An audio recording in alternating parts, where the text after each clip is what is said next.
this one? Well, as you can see, things have already gotten a little complicated. What you had to do in this question is, you were given 6 statements, as you can see here, and you had to verify which one of the options led to the correct set. That is, the first 2 statements are the statements and the third one is the conclusion. The first 2 statements are again the major minor premise and the last one is the conclusion. It is a little difficult to keep on shifting in these statements. So what I've done is I've listed down all the options here, A, B, C and D. So A is 2, 4 and 5. That is X and Y do not quarrel, X and Y quarrel often, and all those who quarrel are siblings. So that is how I have listed down all the 4 options. Now, what is happening in these questions? In these options rather. X and Y do not quarrel, X and Y quarrel often, all those who quarrel are siblings. This does not even make sense. There is nothing which is common that you can eliminate. So you forget this one. X and Y are siblings, X and Y quarrel often, X and Y cannot be siblings. Once again, the options are not making sense. There is nothing that you can kick out or the common part that you can cancel. X and Y are siblings. Siblings are known to quarrel often. Yes. So here it is something that you have a common part, which is the siblings part. Eliminate that. What are you left with? X and Y are known to quarrel often and X and Y quarrel often. So this makes a logical statement. So this is the true statement and C is our answer to this question. As you can see, this has become so much simple. Let us try one more example. Very similar idea, 6 statements, conclusion and stuff. Have a look at these statements. Pause the video if you like. All I have done initially is listed down the 4 options that were given to me. Now, to solve them, all mangoes are fruits, all mangoes are green. So in this, I have mangoes common.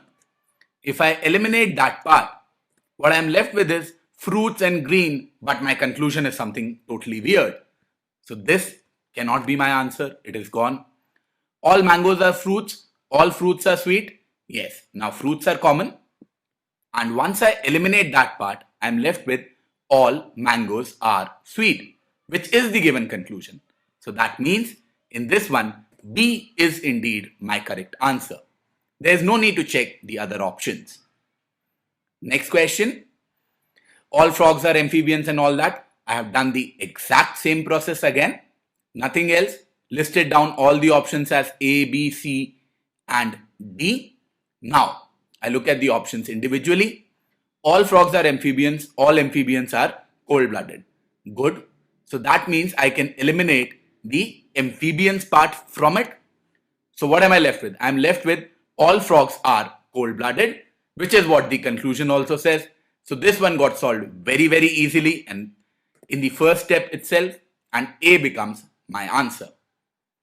One final question just so that you get the idea completely. Some men are short height men are intelligent, and a lot of other stuff is given to me. Once again, what I do is I take A, B, C and D, list them down in the order which they are given in the options, and then try and solve it. Some men are of short height, short-heighted men are intelligent. So I eliminate the common part, which is the short-heighted one. Now, once I've eliminated the short-heighted part, what am I left with? Some men are intelligent, whereas the conclusion which is given to me is all men are intelligent. Well, that is the incorrect conclusion. So this is gone. Sudhir is a man. Sudhir is of short height. Short height men are intelligent. Does not make any sense. Out. Short-heighted men are intelligent. Sudhir is of short height. Sudhir is intelligent. Now what is common? Short height is common. So I eliminate that. See, short height is gone from here as well. So what am I left with? Sudhir is of men are intelligent. So what am I left with? Sudhir is indeed intelligent. And this becomes my correct answer or my correct conclusion. So as you can see, with the help of some very, very basic elimination, we are able to solve some of the syllogisms questions very, very easily. Let us continue with a few more complicated problems on syllogisms. I am given a statement, all girls are students. I am given another statement, all doctors are students. If I try and use the older method of eliminating the common part, I would get confused. And that is why I call these questions the second type of questions, which are a little more complicated. And that is the reason to solve these, I do not commonly cancel out, but I draw a Venn diagram. What will be my Venn diagram in this case? All girls are students, so girls should be a circle inside students, as is the case here. All doctors are students. Once again, all doctors are inside students. And now I need to look at which of the options are correct. All girls are students. This is indeed the correct option because they lie inside. Some students are girls. Some students are girls. This is actually also correct. So second is also correct. Some students are doctors.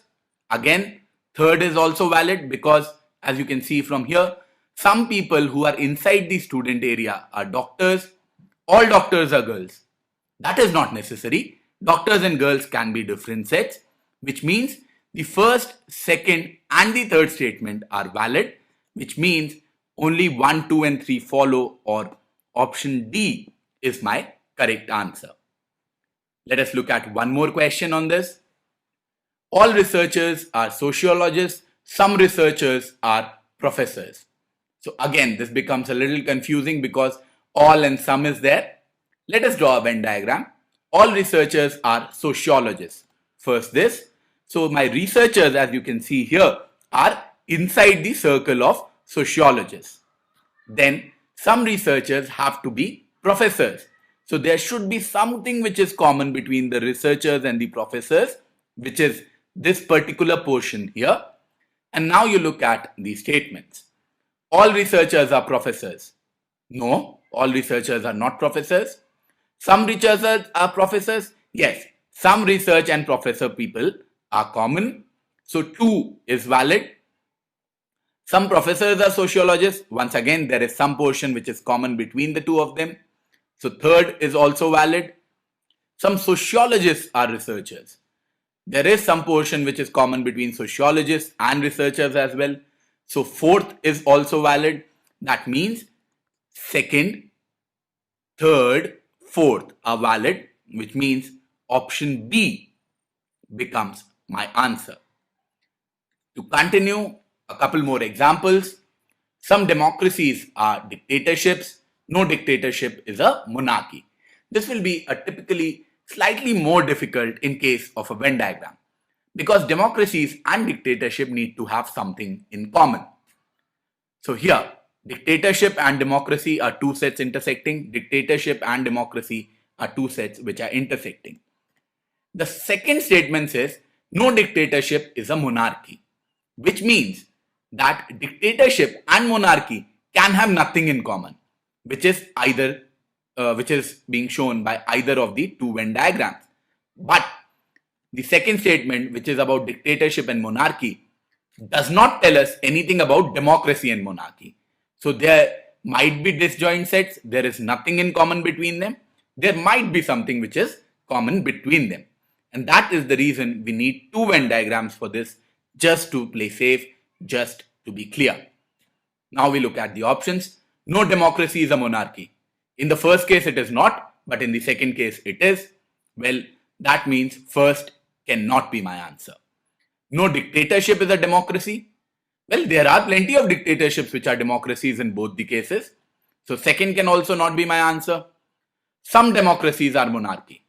Well, some democracies are monarchy, at least in this case, but not in this case. Some dictatorships are democracies.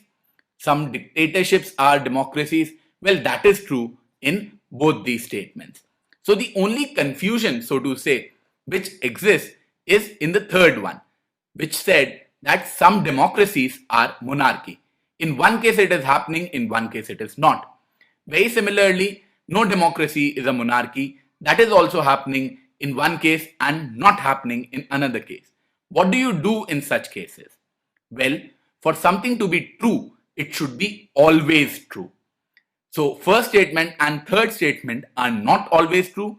That is why you will not consider them to be correct. You will eliminate third, you will eliminate first, because they are true in only one case but not all the cases. Second was very clearly false. So your correct answer is only the fourth one, which is given to you in option B. And that is the reason why your answer will be B, which is only